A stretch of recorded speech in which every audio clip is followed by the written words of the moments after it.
11th class. We are continuing chapter number 2, that is the structure of atom.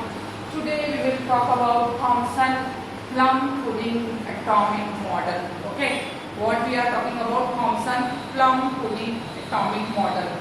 Thomson said that every atom has a spherical shape, and in that sphere, this uniformly distributed portion which is behaving as a proton, and in that uniform distribution there is some patches which are behaving as an electron, and they try to arrange atom in a strong way.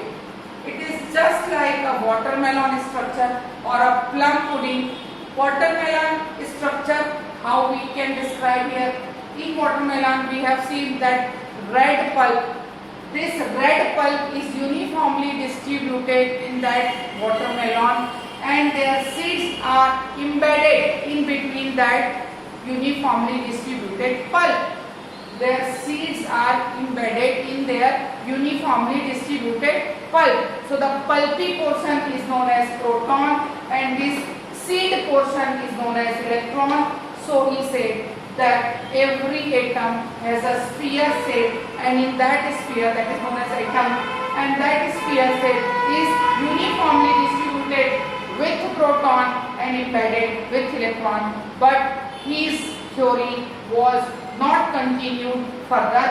That's why we are coming in Rutherford. What Rutherford said and what he explained, please try to understand it. I am talking about Rutherford now. Rutherford's atomic model. Rutherford took a lead box. In that lead box, he kept one radioactive element. Maybe uranium, maybe plutonium, whatever you want you can take. Maybe thorium, whatever. Radioactive elements are those elements, their nucleus are unstable. They continuously emit alpha, beta and gamma particle. Such type of elements are known as radioactive element in our periodic table. After 82 means late, all the elements from 93 to 118 are radioactive, are natural radioactive. They are continuously emitting alpha, beta and gamma particle. They are unstable nuclei. So what Rutherford did? He took a lead box. Inside that lead box there is a radioactive element. A radioactive element is releasing alpha, beta and gamma particle. We controlled alpha particle and bombarded this alpha particle in this gold foil. In this gold foil, which is 100 nanometer thin and attached with zinc sulfide screen. Attached with this zinc sulfide screen. Rutherford took a lead box. In that lead box there was radioactive element. That radioactive element excreting alpha, beta and gamma rays. We concentrate on alpha rays. Through this lead we passes alpha rays, and this gold foil. This alpha particle bombarded over this gold foil, and as they bombarded over gold foil, a slight illumination developed in this zinc sulfide screen, which we will watch through the microscope. Which we will definitely watch through the microscope. Okay. So this is the practical view of Rutherford, and after this practical, what happened in atom, that we will see here through this diagram.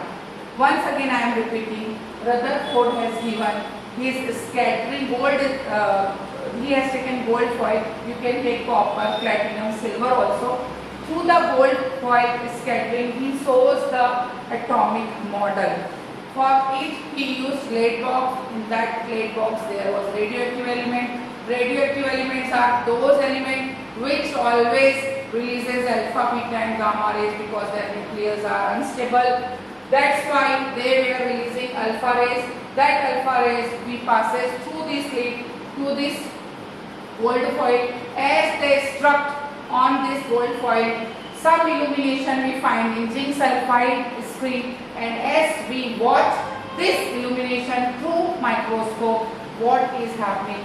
we will see here. Okay, this is the Rutherford's scattering atomic model. So what is happening, that I think we should discuss in the next class, because it will go long way and that will give you a big video which will be definitely difficult for you to continue. That's why we will do in the next video.